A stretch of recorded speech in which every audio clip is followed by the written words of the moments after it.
Hey, what is up, guys? My name is Slammer, and I am super excited to bring you this video today. I'm going to be going over all of the features of the brand new game, Guardians of Atlas, which has just gone into um, open alpha. The NDA has been completely lifted for all us testers. I've been a daily tester for a couple of months now for this game, and I gotta say, it's pretty awesome. And I'm just super excited to get uh, more people in the general public involved to check out this game and play it, and it's going to be a blast. So let's talk about what exactly Guardians of Atlas is. I think the best way to describe it is a RTS MOBA hybrid. I believe on the website they call it an army battler. Um, it is a 3v3 game where you have a hero and a collection of units, and you basically just fight each other. And we're going to get into all the nitty-gritty of the gameplay mechanics in just a second. First, I just want to talk about the Atlas client, which is pretty good. It's got all the chat functionalities you expect from a game like this.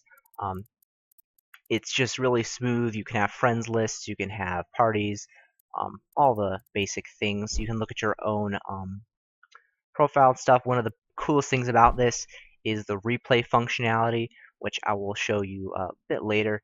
But it does have a really nice replay section. You can kind of see over here I have this credit button, and that's because to unlock, basically every single unit is not available to you when you first start the game.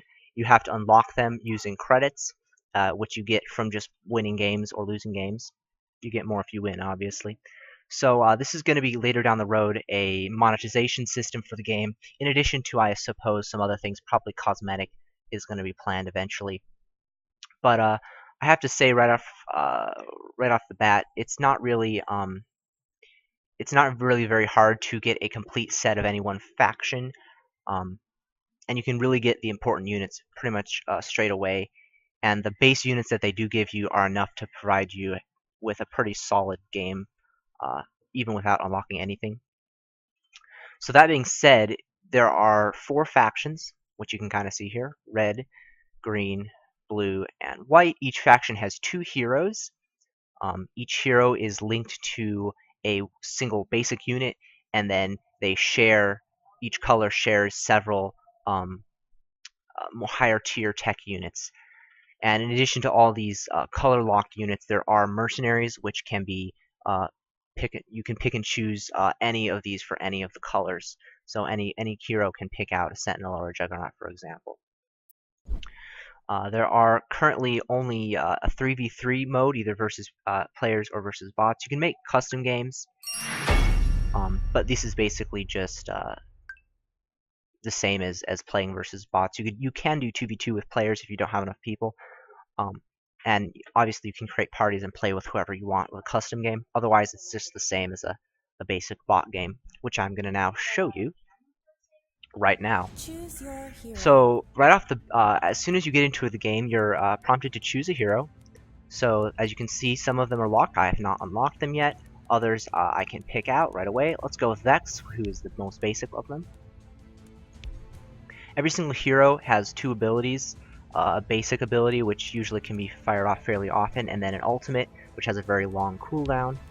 So for Vex, I have a Scorch, which is just like an AoE damage, and then Pyroblast, which does a lot of AoE damage in a large area. And each hero has a basic unit linked to him. I kind of mentioned that earlier. So for Vex, I have the Spitfire, and for Eris, I would have a Sandstinger, for example. But both Eris and Vex can still access all of the red units. So I'm going to pick out a couple red units to use, and then we'll get into this game. At the top you can see my allies. I have a Rhyme and a Celeste. As in my ally, I'm facing Vila, Alder, and Eris.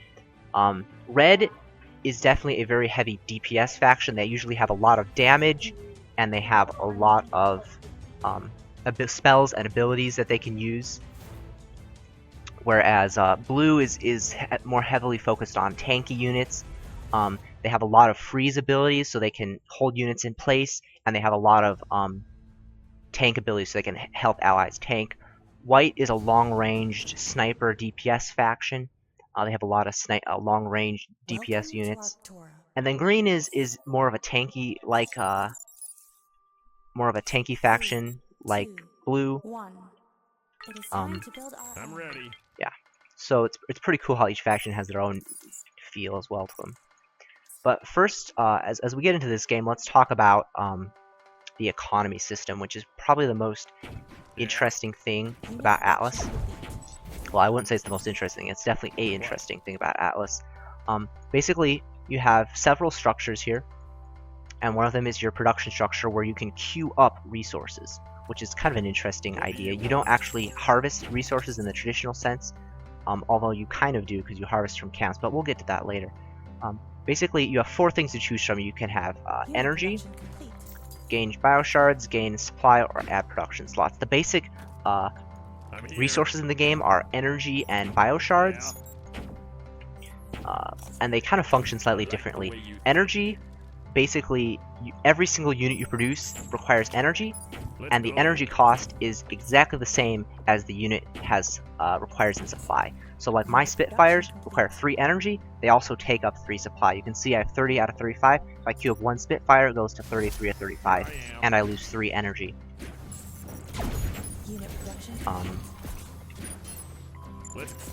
The Shards, on the other hand, is more of a tech-heavy unit. Your base units, like your Spitfires or your Stand Stingers, don't require any energy, so they are not so they're pretty cheap and easy to get. Higher tech units and upgrades require energy to produce. So you can think of bioshards as almost like a Vespene gas, or like a heavy, more of a tech resource. In addition, you have production slots. Down here in the bottom right, you can see my production queue. I can have up to 6 max production. When you start the game, you only have 2. I already produced 1. I'm up to 3. And that just means how many units you can produce at once. Later in the game, you definitely need a lot of production. And of course, supply just increases your supply by 3 every time you produce it, up to 80, which is the max supply. And the interesting thing about the thing with supply and energy is supply never goes down, so you kind of want to build lots of supply. And like once you have max supply, it's fairly easy to keep a nice bank of energy up. So as a result, your basic units are very cheap to produce, and you don't really care too much about losing them, because most of the cost is in the supply for them, if that makes sense. Once you have the supply to replace them, it's pretty easy to replace a lot of your basic combat units, which is your basic Spitfires. So I did mention how one of the ways to get money is from just producing them straight away, and you often use that for energy, not as much bioshards. Generally, bioshards are more collected from killing the neutral creep camps, which you have seen me killing as we get this game going. So these neutral caterpillar units provide you with a amount of shards and energy every time you destroy them. You'll see them drop off little shards on the ground. You walk over them and pick them up. One thing to note is when 2 allies are together, they actually share the shards that are picked up. And these can go immediately into your bank, and you can start producing units from them. In addition to your basic creep camps, you also have creeps that spawn up in the top side of the map. You'll see them in a second as they spawn, and those also give you shards. So that creates kind of an interesting economic system, which is focused around camps and basically camps as your resource instead of like just production or mining like in a more standard RTS game. Let's see if they like it hot.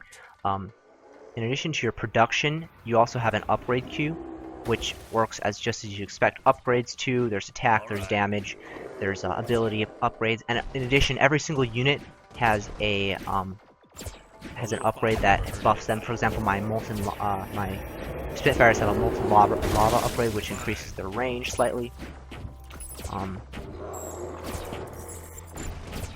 But that takes higher tier, which also takes scrap. So scrap is like your tech thing. You need it to tech you up and to get higher levels and etc.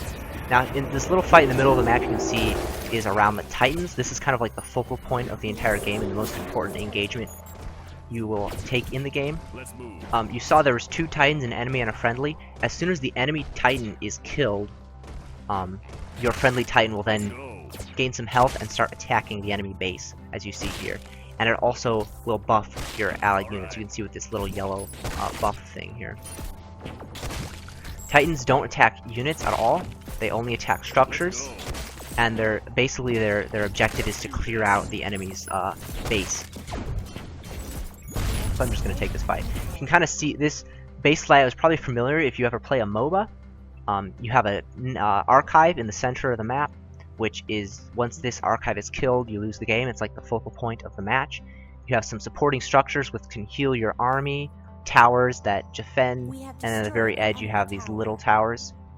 And every time you kill them, you can see that the tower has dropped some scrap. So killing towers does give you money as well. And once the Titan is dead, and the first Titan is weak, the Titans gain power as the game progresses. Later in the game, they're far more powerful, and they do more damage. An allied hero has been slain. But the first Titan is pretty weak, so we need to retreat once we've killed a couple towers. Getting 2 towers is okay for an early game advantage. I'm gonna go ahead to get up to tech level 2 here. Production complete. Let's see, is there any other game mechanics I need to cover here? Unit production complete. I don't know. I'm here. One of the interesting things about the game is there's a lot of interactions that take place between different unit compositions.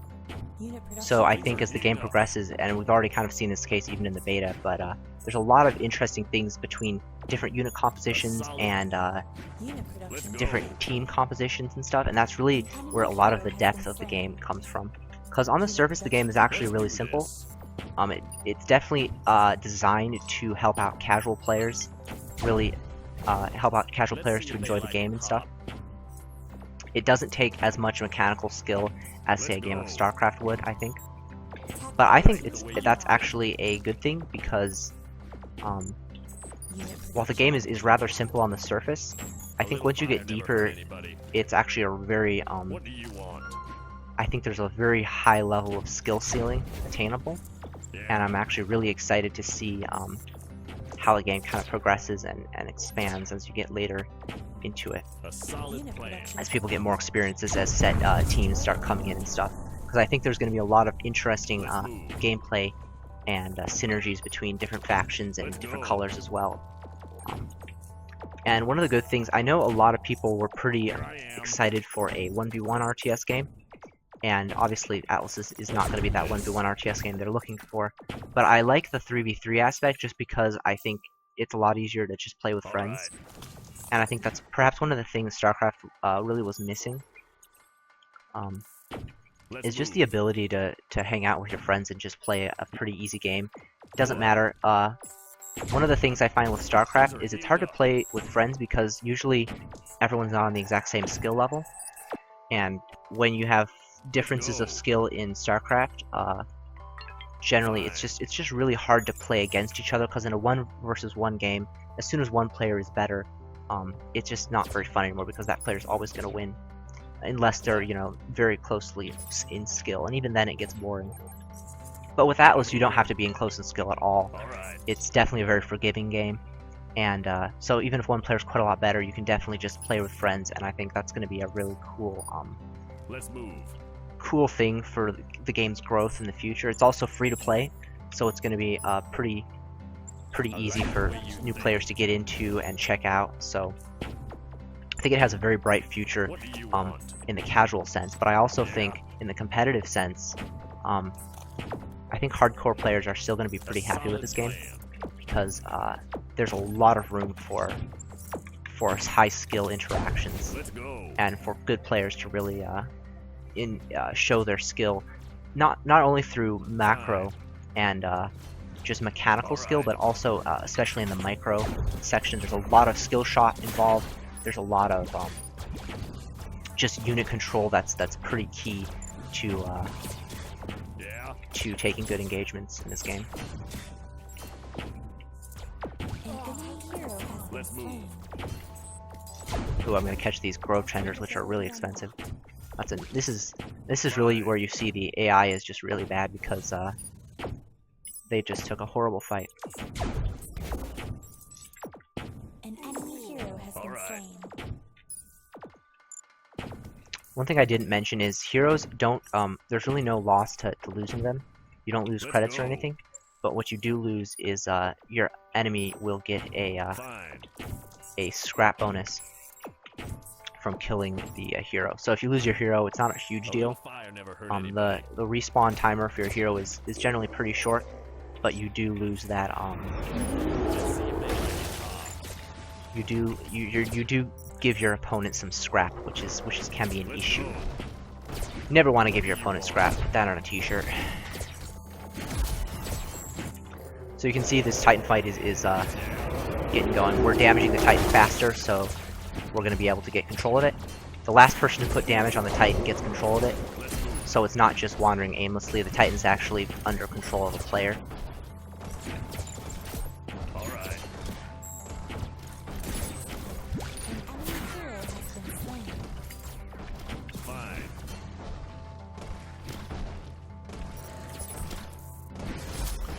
Let's move. You can see these structures are called warp spires. They allow you to warp in units. Oh shoot, I just got ultimate. The AI just put a ultimate down on me, so now I'm gonna I'm here. lose. I'm gonna put my own ultimate down. The AI never dodges ultimates for some reason. Actually, the AI never the AI's never actually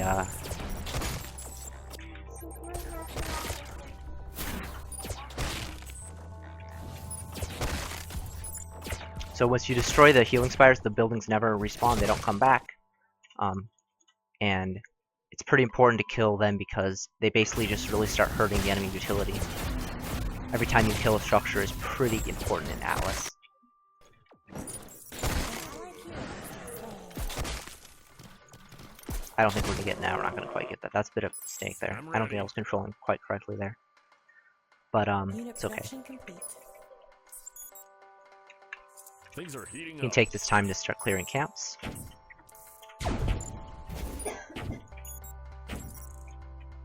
Let's do this. You can see these little pink things are called shields. Basically, if you wait long enough, it'll explode a little stun field, which is always bad. But if you do kill the caterpillars before their Unit shield production complete. triggers, then you actually do a bunch of extra damage to them. It's pretty nice to quickly clear them Fine. of units.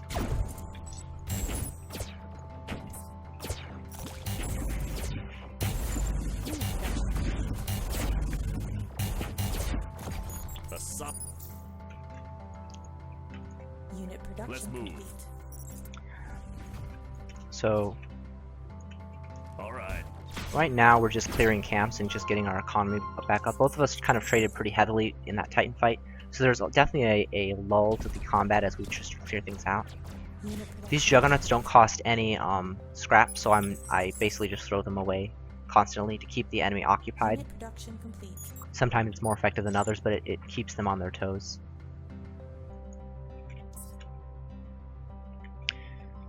An So, enemy hero You can has kind of been see slain. here that energy is a pretty common resource. You can see I have a lot of energy to Unit spare, production complete. but I don't really have the scrap to spare. So scrap is definitely the resource that's more Unit production rare. complete. And as a Let's see result, if they killing like scrap it. units is always so much more important than killing like basic units, or even heroes often, because A little fire it never really, hurt if you can anybody. kill a lot of scrap-based units, it gives you a Fine. nice lead, and it forces it'll force your opponent to spend more on scrap and less on upgrades, which are actually very expensive right now in the game. And you can see here I'm clearing a heavy camps. These have the most scrap that you can get in the game. So clearing these hard camps are really good for boosting your scrap income. There are 4 hard camps on the map, 2 in your main base, or one at each main base, and then 1 in each corner, top right, top Let's go. bottom. And these can become really, especially at higher level play, these become pretty important areas of contention. Because as soon as the hard camps spawn, you know, if you can catch one player, you know, trying to grab the hard camps and you can jump on them, that can be a really game-changing moment, momentum-changing.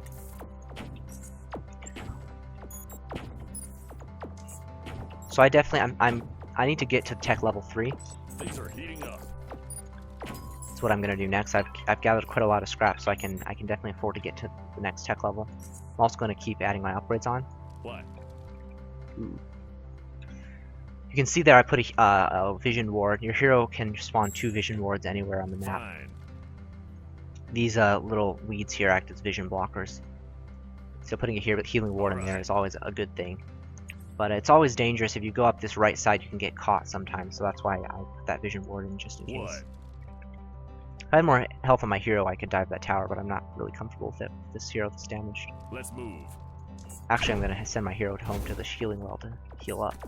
Here I All am. my Spitfires really deal with these. The Titans have spawned. Meanwhile, our Titans have spawned. They crawl out of their little tunnel. An allied hero has been slain. I'm here. I'm gonna get the upgrade for my Ember Fiends, which are a pretty good long-range unit Yeah. with a pretty strong ability. Their ability is great at zoning, as you're gonna see in a second. A little fire. Meanwhile, put some damage down on the Titan. Later in the game, the Titans become pretty much all important because they gain levels, they gain strength as the game progresses. So gotta get my Juggernaut working, lazy Juggernaut. So later in the game, it really becomes all about. Juggernauts also do a little bit of damage in AoE in a cone area, but you can't usually so you can usually dodge them pretty easily.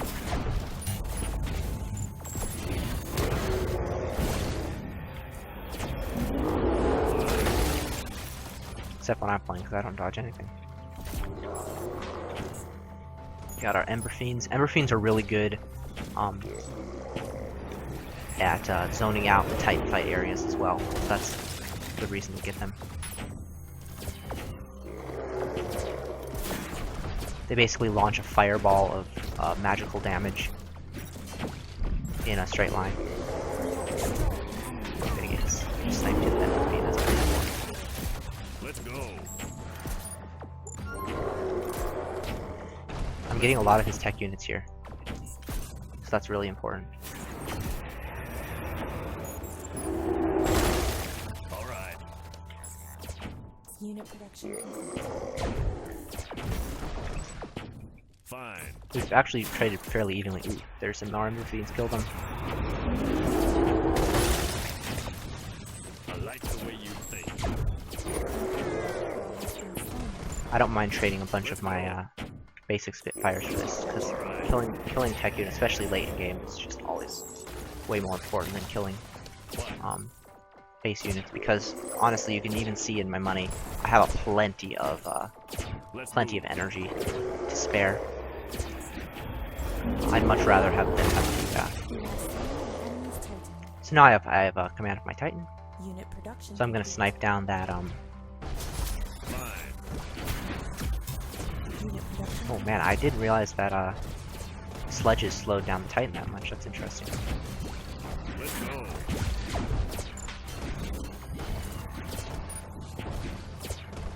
I gotta build more sledges, man. I didn't realize they were that good. Hero has been slain.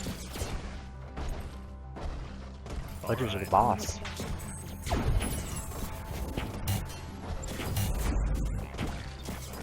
Gotta get all that beautiful shard. Ooh, I'm doing so much damage to the AIs. I'm so bad at dodging AoE. Fine. Unit Let's production move. complete. We have destroyed an Ember enemy Fiend. healing generator. Unit production complete. Let's go. Oh shoot, I forgot to micromine. No, don't lose my Ember Fiend. Ah, I lost it.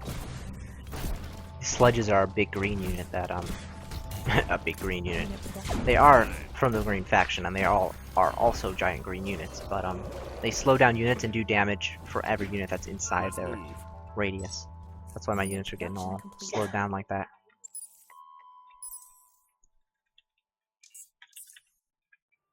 Let's go. Do a little bit of creep camping.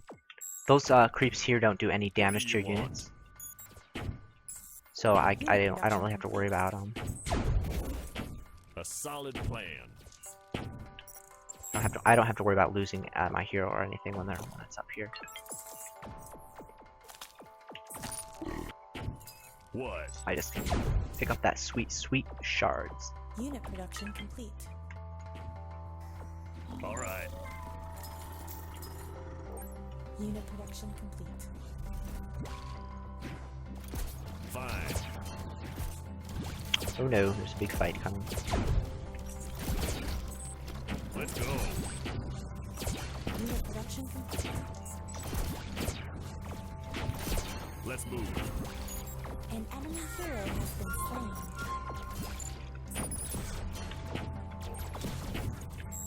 Here I am. What? Oh no, don't want to Unit lose my... production complete. Perilously close to losing my tech units, don't want to do that. We'll get my upgrade rolling though.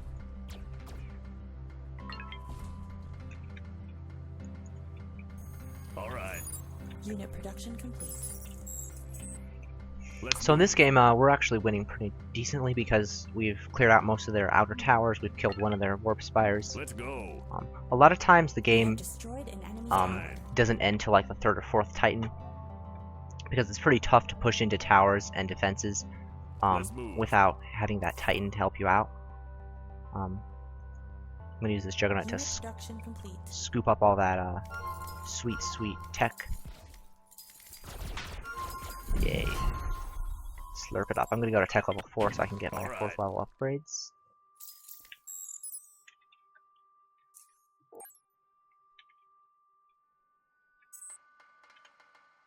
Let's go. Ooh, Vila, what are you doing Alright. here? An enemy hero has been slain. I don't know, but that's not gonna end very well for you.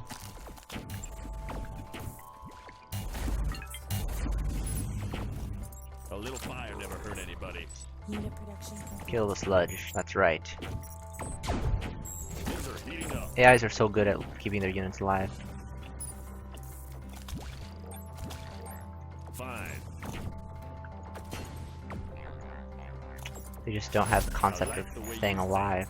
That's why they're so easy to kill. An enemy hero has been Let's slain. move. In Atlas, one of the best skills you can have is running your units away from danger, so they don't die. I don't think the AIs quite appreciate that fact. But that's okay. Let's do this.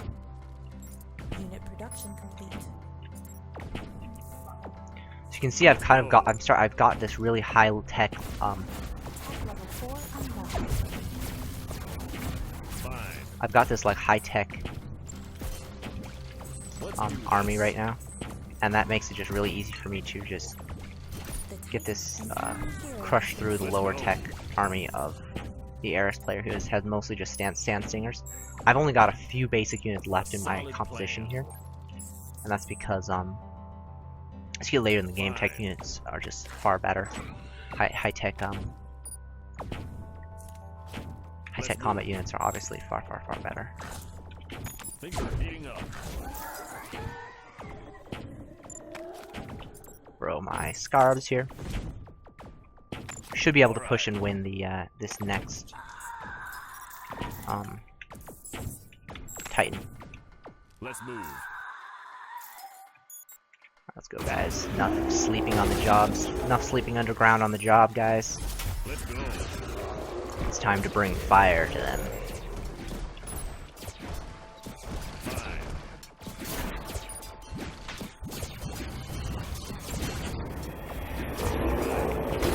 It's gonna be just really hard for him to fight at all here because Let's move. My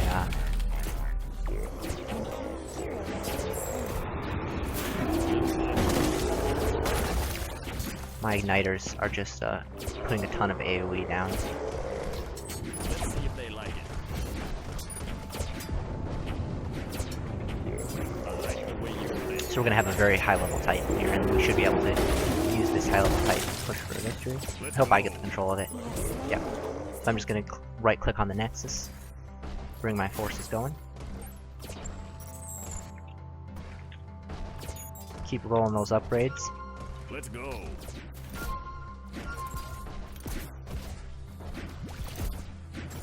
Let's see if they like it hot. Come on, Titan, where are you? Ah, there we are. I'm gonna micro out of the way of that tower back here so it doesn't. Oh, shoot. Avoid the AoE. Avoid the AoE. Let's move. Gonna get a really good pyroblast here. I've never hurt anybody. Once the shields are down, the Nexus dies really quickly. There's no way for him to kill this thing in time, so I'm gonna win. That's gonna be GG. I hope you guys enjoyed the video. I hope you guys check out Atlas. I'll put the link to the website in the description box down below. And definitely go check out Guardians of Atlas. It's gonna be a really cool game. I'm super excited to do some more content on it as well and to play it with all you guys. And you can see the post-game stats are pretty meaty in this game. You can see all the upgrades the various players got. You can see exactly how many of each unit type they produced, so you can kind of get a judge of what their unit composition was like.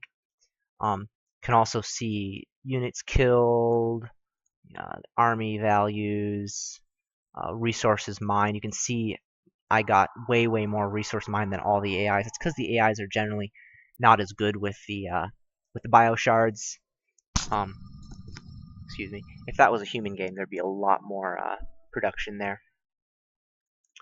So yeah, pretty cool game. Hope to see you guys play in Guardians of Atlas in the near future. Super excited, as I said. If you like this video, don't forget to subscribe and give it a like. And I will catch you guys later.